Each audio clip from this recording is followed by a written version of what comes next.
ورحمة الله وبركاته. الحمد لله رب العالمين والصلاة والسلام على سيد المرسلين. أما بعد، قال الله تعالى في القرآن الكريم: فإن كنتم في ريب مما نزلنا على عبدنا فأتوا بسورة من مثله وادعوا شهداءكم من دون الله إن كنتم صادقين. جناب صدر، حاضرین جلسہ اور عزیز ساتھیوں، میں نے آپ حضرات کے سامنے قرآن پاک کی ایک چھوٹی سی آیت تلاوت کی ہے جس میں حق تعالی شانہ نے فرمایا ہے: یہ قرآن جو محمد عربی صلی اللہ علیہ وسلم تمہیں پڑھ کر سناتے ہیں، اس کے علم و معارف تمہارے سامنے بیان کرتے ہیں، اس کی صداقت و سچائی کا اعلان کرتے ہیں، اور تم یہ سمجھتے ہو، تمہارا خیال یہ ہے کہ یہ اسی کا کلام ہے، آسمانی وحی نہیں، میری طرف سے نازل نہیں ہوا ہے۔ تم میرے حبیب کو جھٹلاتے ہو۔ تم میں سے کہنے والے کہتے ہیں: لو نشاء لقلنا مثل هذا، کہ اگر ہم چاہتے تو اس جیسا کلام ہم بھی پیش کر دیتے۔ تو آؤ، تمہارے لیے راستہ صاف ہے، تم بھی انسان ہو، تم بھی اسی خطہ کے رہنے والے ہو۔ طاقت لسانی میں تمہاری مثال نہیں، فصاحت و بلاغت کے تم امام ہو۔ تمہاری ادنا سے ادنا چھوکریاں بھی شعراء و ادباء کی مجلسوں میں کھلبلی مچا دیتی ہے۔ تم نزل و نسل کے استاد ہو، ماہر فن ہو، اس جیسا قرآن پیش کر دو۔ حضرات، نبی پاک صلی اللہ علیہ وسلم کی زبانی خداوند قدوس نے چیلنج کیا: قل ان اجتمعت الانس والجن على ان يأتوا بمثل هذا القرآن لا يأتون بمثله ولو كان بعضهم لبعض ظهيرا۔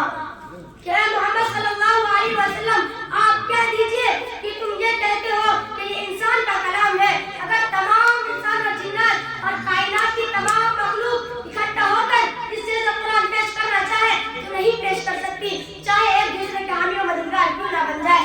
یہ ایک چیلنج تھا دشمنان اسلام و قرآن کے لیے، ایک ذریعہ موقع تھا جو اسلام اور پیغمبر اسلام کے خلاف طعن و تشنیع کر رہے تھے، جو اسلام کا چہرہ مسخ کرنے کے لیے کوشش کر رہے تھے، وہ میدان میں آتے اور اس جیسا کلام پیش کر کے اس چیلنج کا جواب دیتے اور اس تحریف کو ابھرنے سے پہلے ہی پوچھ دیتے۔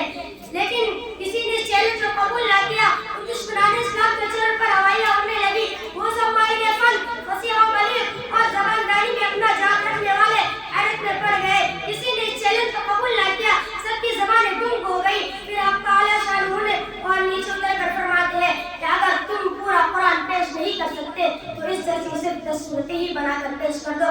اگر تنہا نہیں رہ سکتے تو اپنے عالمی کانفرنس کر لو، اکیڈمی بنا لو اور تمام حمایتوں کو بلا کر اس کا جواب پیش کر دو۔ ارشاد فرمایا: ام یقولون افترا قل فأتوا بعشر سور مثله مفتریات وادعوا من استطعتم من دون اللہ ان کنتم صادقین۔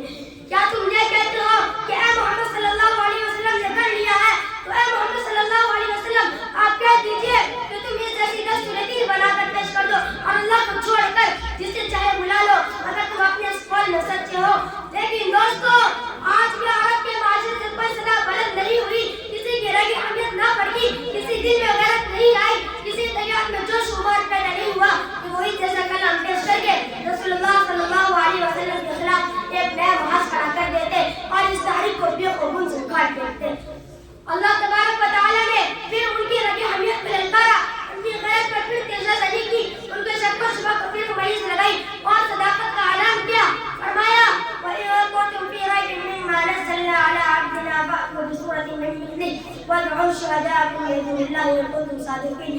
کہ اگر تم اس کلام میں ذرہ برابر بھی شبہ ہے اور تم یہ خیال کرتے ہو کہ محمد صلی اللہ علیہ وسلم اسے بنا کر لاتے ہیں، تو تم اس جیسی صرف ایک صورت ہی بنا دو، اپنے معبودان قاتلہ کے ساتھ دے لو، ان کا تعاون کر کے تمام قوم کو مجتمع کر کے انفراد ناظرین اجتماعی طریقے سے اس کی ایک صورت پیش کر دو۔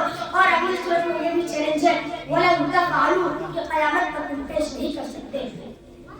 حضرات، آپ آج قوم کی تاریخ پڑھیے، وہ قوم جاہل و ناخواندہ ضرور تھی، لیکن اس قوم میں شعراء، خطباء، فصحاء، بلغاء کا ایک جمع غفیر تھا، زبان پر ان کو مکمل عبور تھا، ان کا ادنا سے ادنا فرد بھی اپنے زبان کی جادو سے مصروف کر لیا تھا۔ وہ قوم، اس کے ساتھ ساتھ وہ قوم بڑی غیور اور باحلیت و حوصلہ مند تھی، ان کو للکارنا حاصل کھیلنا تھا، لیکن قرآن نے زبردست چیلنج کیا اور جب چاروں طرف سے آواز نہیں آئی تو فرمایا: فَلْيَأْتُوا بِحَدِيثٍ مِّثْلِهِ، اس جیسی ایک بات ہی پیش کر دو۔ تمہاری طاقت